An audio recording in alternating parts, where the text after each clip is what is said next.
Hello friends, welcome to online classes by Shankar Jat.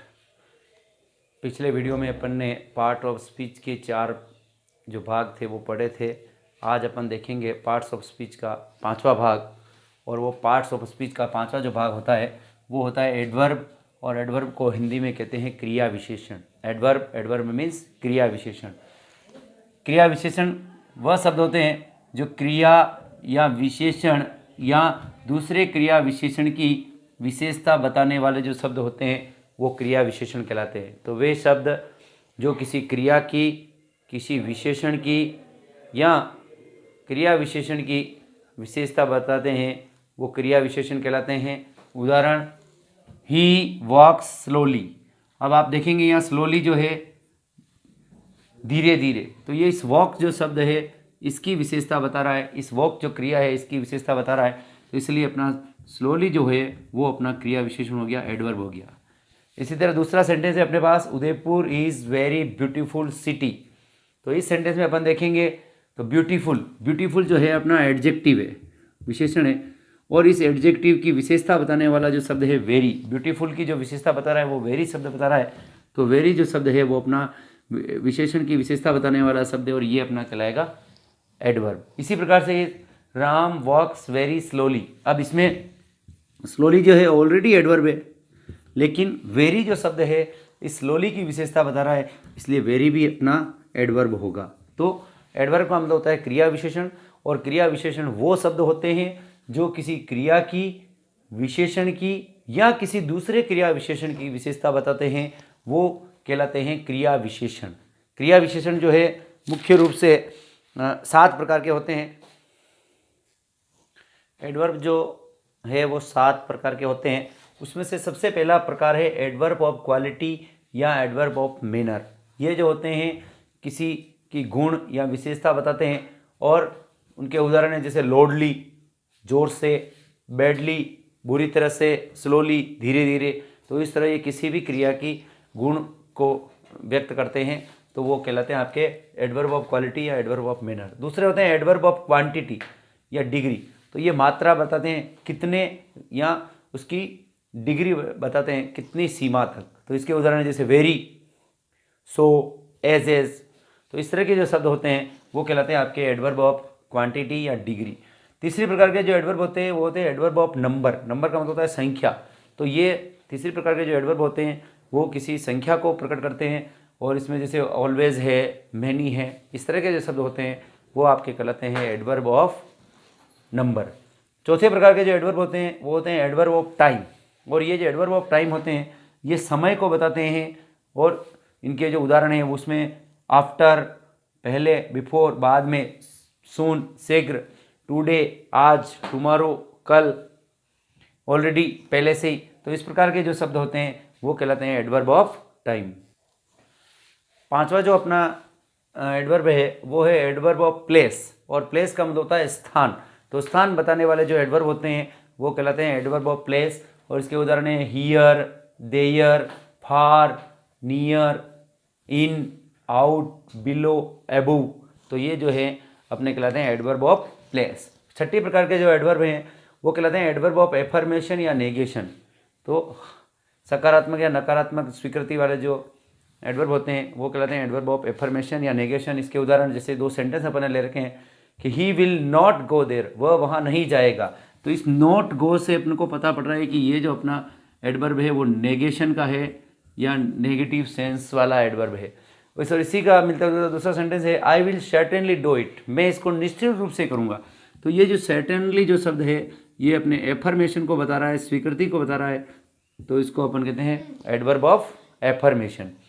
इसी तरह 7वीं प्रकार का जो एडवर्ब होता है वो होता है अपना इंट्रोगेटिव एडवर्ब। और इंट्रोगेटिव जो एडवर्ब होते हैं वो कहलाते हैं अपने प्रश्नवाचक एडवर्ब। ये प्रश्नवाचक जो है वाक्य बनाते हैं। उदाहरण इसके where, when, why, which, what आदि जो है आपके एडवर्ब जो है वो इंट्रोगेटिव एडवर्ब कहलाते हैं। तो इस प्रकार ये अपने पार्ट्स ऑफ स्पीच का 5वां भाग पूरा हुआ एडवर्ब। अब लेते हैं अपन छठा। पार्ट्स ऑफ स्पीच का छठा जो पार्ट है वो है आपका प्रीपोजिशन। पार्ट्स ऑफ स्पीच का छठा भाग प्रीपोजिशन होता है और प्रीपोजिशन को कहते हैं अपन संबंध बोधक अव्यय। तो प्रीपोजिशन वो शब्द होते हैं जो जिस शब्द से किसी नाउन या प्रोनाउन का संबंध वाक्य के दूसरे शब्दों के साथ प्रकट होता है वो कहलाते हैं आपके संबंध बोधक। तो वह शब्द जिसके द्वारा संज्ञा या सर्वनाम का संबंध वाक्य के दूसरे शब्दों के साथ प्रकट होता है वो आपके संबंध बोधक अव्यय कहलाते हैं और उनको अंग्रेजी में कहते हैं अपन प्रीपोजिशन। प्रीपोजिशन बहुत सारे हैं, बहुत विस्तृत ये टॉपिक है, इसके बारे में अलग से एक वीडियो आपके लिए बनाएंगे तो उसको आप ज़रूर देखें। अभी अपन संक्षिप्त में इन प्रीपोजिशन के बारे में पढ़ेंगे कि कौन कौन से प्रीपोजिशन है।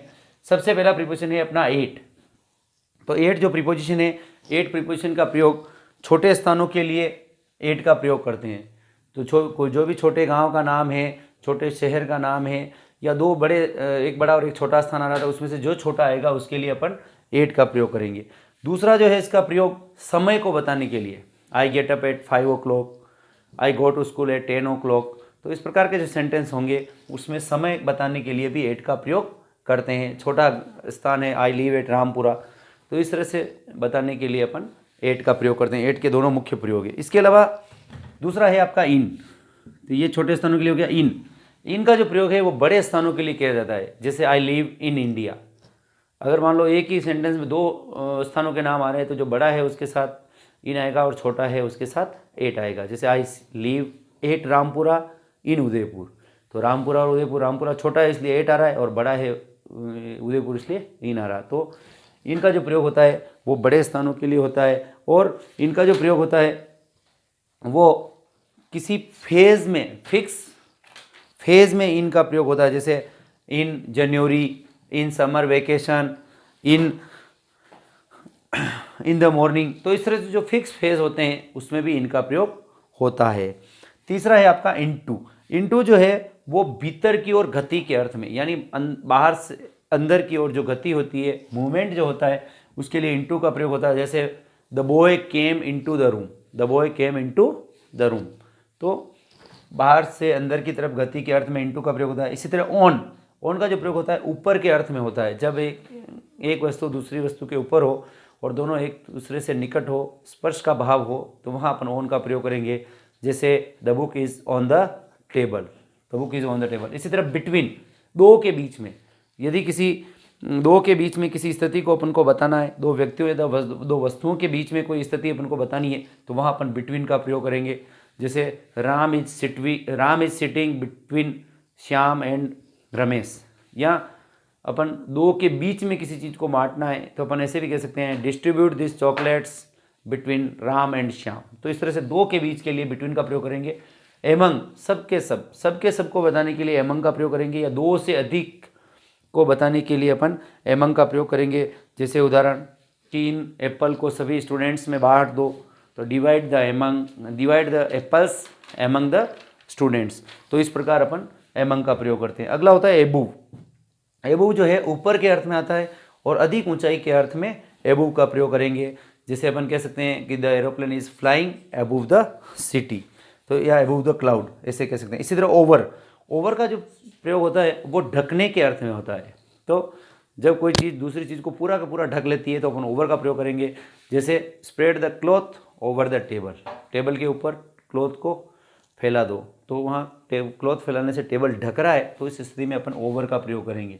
इसी तरह अपॉन, जब नीचे से ऊपर की तरफ गति होती है तो अपॉन का प्रयोग करेंगे। जैसे the cat jumped upon the table, तो बिल्ली नीचे से ऊपर की तरफ कूदी, तो इसको बताने के लिए भी अपन अपॉन का प्रयोग करेंगे। इसी तरह आता है आपका बिलो। बिलो यानी नीचे, तो पद में नीचे या किसी दिए गए स्थान से नीचे के अर्थ में बिलो का प्रयोग करते हैं। इसी तरह अंडर का अर्थ भी होता है आपके नीचे, तो नीचे के प्रयोग में जैसे the cat is sitting under the table, बिल्ली टेबल के नीचे बैठी है, तो नीचे को बताने के लिए नीचे के अर्थ के लिए अंडर का प्रयोग करते हैं। इसी तरह बाई, यातायात के साधनों के द्वारा अगर कोई यात्रा की जाती है तो उस यातायात के साधन का माध्यम बताने के लिए अपन बाई का प्रयोग करते हैं।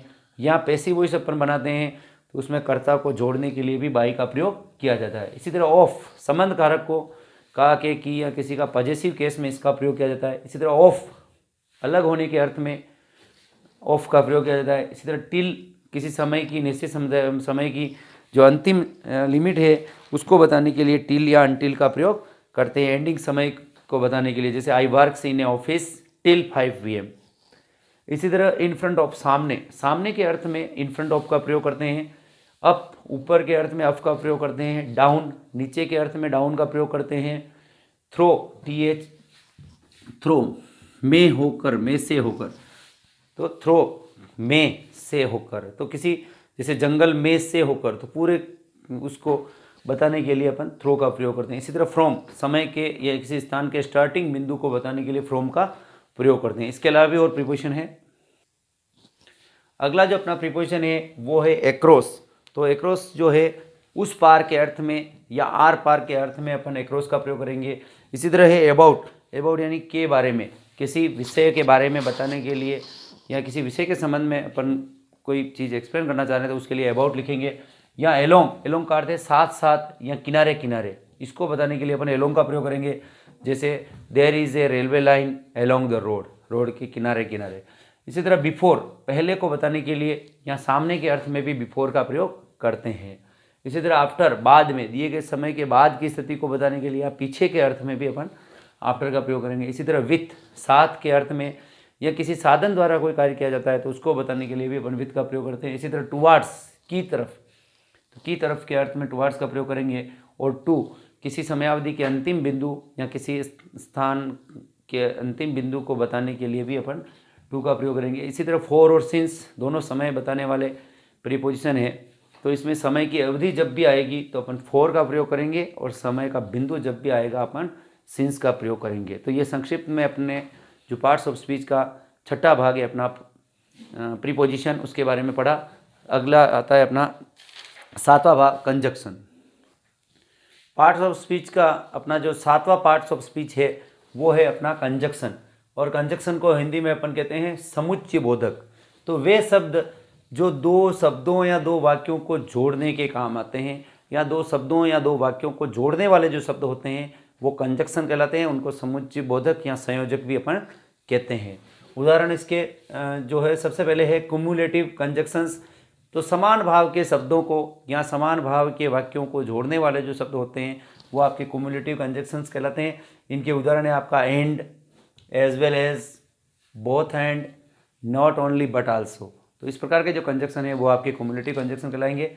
दूसरी प्रकार के जो कंजक्शन होंगे वो है आपका एडवर्सेटिव कंजक्शंस।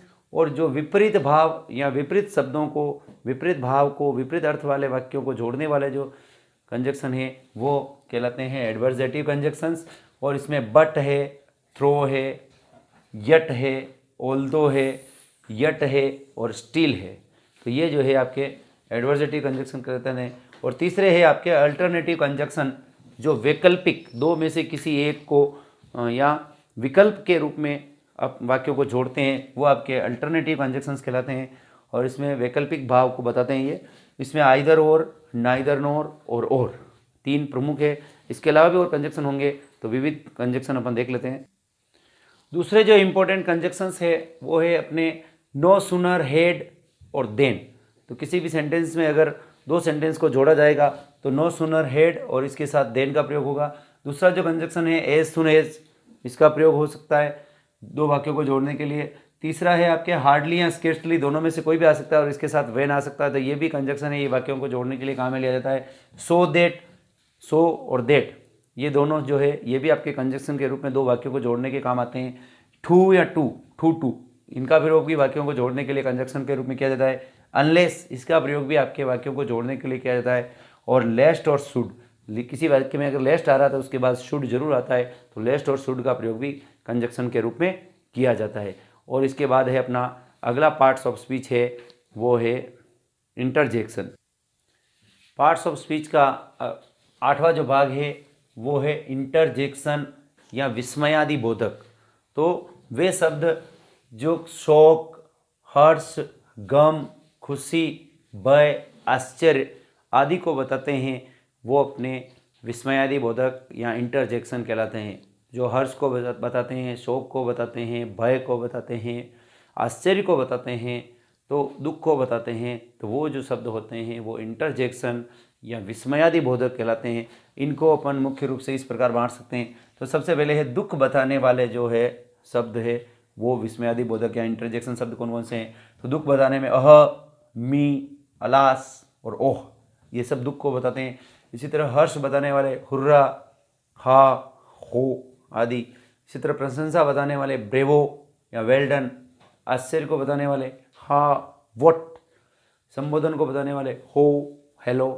तो इस प्रकार के जो शब्द होते हैं जो हर्ष, विषाद, शोक, भय, आश्चर्य आदि को बताते हैं, वो सब अपने इंटरजेक्शन या विस्मयादि बोधक कहलाते हैं। बिल्कुल अपन पार्ट्स ऑफ स्पीच के 4 पार्ट्स ऑफ स्पीच अभी पढ़े हैं, 4 पार्ट ऑफ स्पीच पहले वाले वीडियो में पढ़े हैं। तो 8 पार्ट्स ऑफ स्पीच के बारे में अपन पढ़े हैं। इनके बारे में विस्तृत जानकारी के लिए अलग अलग वीडियो आपको उपलब्ध शीघ्र करवा दिया जाएगा। तो आप आशा है कि आपको ये वीडियो अच्छा लगा होगा। वीडियो अच्छा लगा हो तो वीडियो को लाइक करें, शेयर करें। धन्यवाद।